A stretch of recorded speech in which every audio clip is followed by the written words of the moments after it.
Hello, my name is William Allgood, and today we will be discussing how learning theories are applied in distance education. So some of the topics that we'll discuss today are first, what is distance education? What is learning? And then the application of a couple theories in distance education. So distance education is defined as instruction between a teacher and students when they are separated by physical distance and communication is accomplished by one or more technological media. And then learning is defined as a persistent change in human performance or performance potential by many psychological definitions. So we're going to take a look at two learning theories specifically and then discuss them. The first is going to be the behavioral learning theory. And then secondly, we'll discuss the cognitive information processing theory.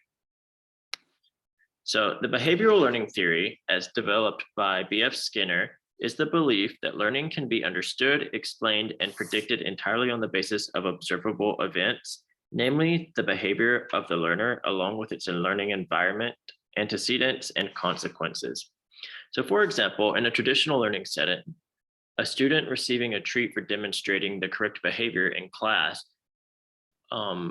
could be an example of behavioral learning theory. So if a student receives a treat for demonstrating the correct behavior, then he learns that behaving correctly will result in him receiving positive reinforcement. This can be applied to distance learning as well, as a student could receive praise in a virtual setting, for example, on Class Dojo, or the teacher could just simply praise the student over a Zoom call.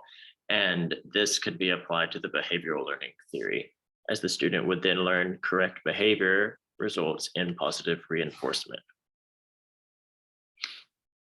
So another learning theory that we're going to take a look at is the cognitive information processing theory. So distance learning can easily be applied to cognitive information processing theory by following these three principles: the attention of students, feedback, and the usage of instructional designs such as diagrams. So the attention of students is very important in the cognitive information processing theory. It's important for students to pay attention while the instructor or the teacher is teaching them. This is easy to do in virtual settings because students can put on headphones oftentimes, and there's not the distraction of other students around them. There's not distractions going on in class or at school. So as long as they're in a quiet room, often in their bedrooms at home, it's easy for them to focus and pay attention to what's going on the computer. Feedback is also an important process or component of the cognitive information processing theory. So teachers are easily able to give feedback to students virtually, whether this be on Google Classroom, grading an assignment, by leaving comments and things to correct on the assignment. Feedback's often easily accessible for students.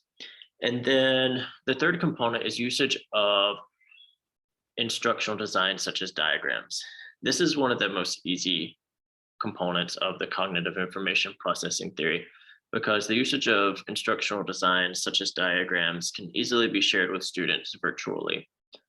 Students can access these diagrams on Google Classroom, or if the teacher's in the middle of a lesson, he or she can often present diagrams through screen shares on Zoom and with other instructional technologies.